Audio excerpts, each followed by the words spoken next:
Bonjour à toutes et tous, je m'appelle Lola, j'ouvre actuellement une nouvelle chaîne YouTube.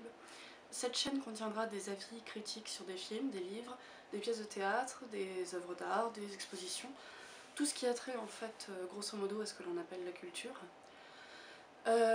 Donc pourquoi j'appelle ça des avis critiques et non pas des critiques? Parce que pour moi une critique doit comporter forcément une analyse formelle et plastique d'une œuvre, ce que je ne ferai pas systématiquement, je le ferai parfois, mais pas systématiquement, donc c'est pour ça que je préfère appeler ça des avis critiques en fait.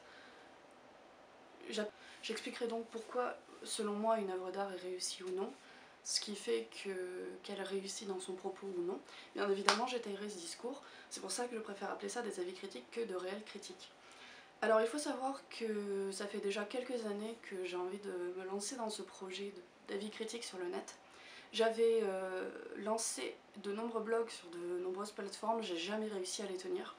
Tout simplement par manque de temps, parce que écrire un article prend déjà en soi énormément de temps, le temps de trouver un style, une phrasée, etc.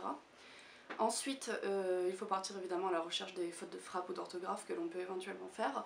Et enfin, il arrivait très souvent qu'à l'écrit, j'oublie énormément de choses que j'avais envie de dire, et donc que je sois obligée de revenir à l'intérieur de la matière, même pour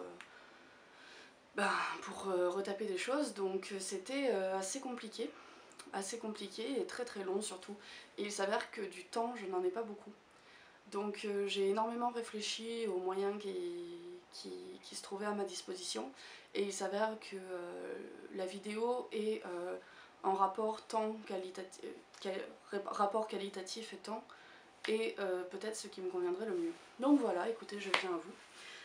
Donc je vais d'abord lancer 3 petites vidéos de test. Donc cette vidéo de présentation plus 2 autres premiers avis critiques, un sur un livre et un sur un film. Donc je lance ces premières vidéos pour avoir vos avis déjà techniquement sur le cadrage, l'éclairage, ce genre de choses. N'hésitez pas à me dire si la qualité vous convient, si la qualité du son va, si l'éclairage va, si les couleurs vont, etc. Enfin, ce genre de choses. Il faut savoir que je suis dans une école où on apprend effectivement à se servir du médium vidéo, mais moi je suis assez mauvaise en vidéo, hein, on va dire ça comme ça. Non, je suis même vraiment carrément nulle, donc c'est pour ça que je viens à vous aussi pour vous demander des conseils et des avis vis-à-vis de ça. Ensuite j'aurai des avis plus sur les autres vidéos à voir si le format de temps vous ira lorsque je parlerai, voir si tout simplement mon propos vous intéresse ou pas. Parce que bon, si vous en avez rien à foutre, bah, ça sert un peu à rien. Je fais pas ça que pour moi, je fais ça pour moi d'un côté pour faire un peu un répertoire de tout ce que j'aurais pu voir, pour étayer mes arguments, pour créer des débats aussi avec des personnes dans les commentaires, pour pouvoir justement pousser à fond mes arguments, parce qu'il faut savoir que peut-être dans l'avenir je me dirigerai, peut-être, c'est pas du tout encore sûr, vers une carrière entre guillemets de critique. Donc c'est aussi pour m'apprendre tout ce genre de choses. Donc effectivement il y a une démarche pour moi, il y a aussi une démarche envers les autres, parce que moi j'ai aussi envie de faire de nouvelles rencontres, et j'ai aussi envie de proposer un contenu peut-être qui ne se voit pas forcément beaucoup sur YouTube, et surtout un contenu qui puisse vous plaire. Donc il faut que ce que je vous raconte ne vous bassine pas. Voilà, donc n'hésitez pas à me le dire là-dessus. Alors il faut savoir que au début, le ton de mes vidéos sera un peu comme ça se passe ici, c'est-à-dire assez formel, assez gêné, parce qu'il s'avère que c'est la première fois tout simplement que je me retrouve à parler toute seule dans mon salon face à une caméra. Donc c'est quelque chose d'assez gênant, d'assez perturbant. Ceci dit, au fur et à mesure des vidéos, au fur et à mesure du temps, le ton va se décomplexer, pardon. Et donc du coup, le ton va être il va y avoir de l'humour, il va y avoir des blagues, beaucoup de petites blagues, donc voilà. Je pense aussi rajouter peut-être des petites phases d'animation par moment, des petites phases d'animation humoristique, c'est à voir encore, mais il me semble que c'est un des trucs qui arrivera assez rapidement sur ma chaîne.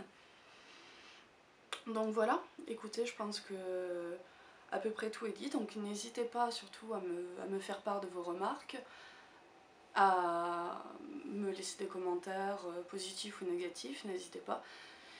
Et puis, écoutez. Ah oui, j'ai juste oublié une petite chose. En fait, j'ai une page de Sens Critique donc n'hésitez pas à aller la voir si vous voulez.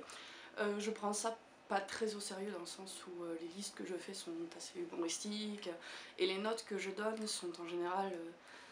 je suis très mauvaise pour noter en fait et je trouve ça assez nul en fait de noter des trucs. Mais bon, ça peut être un bon moyen, voilà, si vous voulez en savoir un peu plus, peut-être sur ce que j'aime, sur ce que j'aime pas. Je sais jamais, hein, si ça vous intéresse. Bref, ça peut toujours être sympa, puis moi j'aime beaucoup aller regarder les listes et les trucs des autres, donc voilà, n'hésitez pas. Et j'avais aussi envie un petit peu de lister les youtubeurs que j'aime bien, les youtubeurs qui font des critiques. Donc il faut savoir que les youtubeurs que je connais le plus, c'est surtout ceux qui font des critiques de films.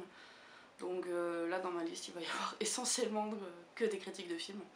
Donc j'aimerais d'abord citer Durandal, qui est peut-être celui qui m'a donné envie de me lancer sur YouTube. J'adore ce mec, c'est toujours très drôle, c'est toujours très éclairé, c'est des avis très intéressants, etc. Donc surtout n'hésitez pas à aller voir sa chaîne si vous ne le connaissez pas déjà, parce que ça vaut vraiment le coup. Il y a ensuite Gorkab qui tient une émission sur les débuts de la 3D au cinéma, qui est très intéressante, même si moi techniquement j'y comprends pas toujours grand chose, mais vraiment c'est top. Il y a bien entendu Anthony du Ciné Raté, qui est, je veux dire, il vient de Béziers, alors forcément je suis obligée de le soutenir, non mais bon, même sa chronique est vraiment cool, il prend vraiment tous les pires navets qui ont été produits et il les analyse pendant une demi-heure à peu près. C'est très drôle, c'est très bien filmé. Anthony est un personnage vraiment très sympathique, donc surtout n'hésitez pas à aller voir. Il y a Monsieur Sacré qui a ouvert récemment une petite chaîne, donc c'est vraiment que le début, n'hésitez pas à aller voir, c'est assez sympathique. C'est pareil, il a tendance à avoir des avis assez éclairés sur les choses, donc c'est toujours sympathique à aller voir. Et écoutez, je crois que j'ai à peu près fait le tour. Ah non, comment j'ai pu passer à côté du Fossoyeur de film, évidemment le Fossoyeur de film, à aller voir, c'est absolument génial, c'est pareil, très drôle, très bien construit, très bien filmé. Là pour le coup c'est vraiment du très haut niveau, c'est vraiment super. Il y a Monsieur 3D aussi qui fait des trucs bien, qui pareil tient des chroniques sur des films. Je suis passée à côté aussi, mais non, c'est vraiment bien Monsieur 3D aussi. Donc voilà, je pense que c'est à peu près mes youtubeurs critiques préférés dont j'ai fait un peu le tour. Donc surtout n'hésitez pas à aller voir les chaînes, je vais essayer de les mettre en lien dans la barre d'infos, donc allez leur faire un petit coucou de ma part.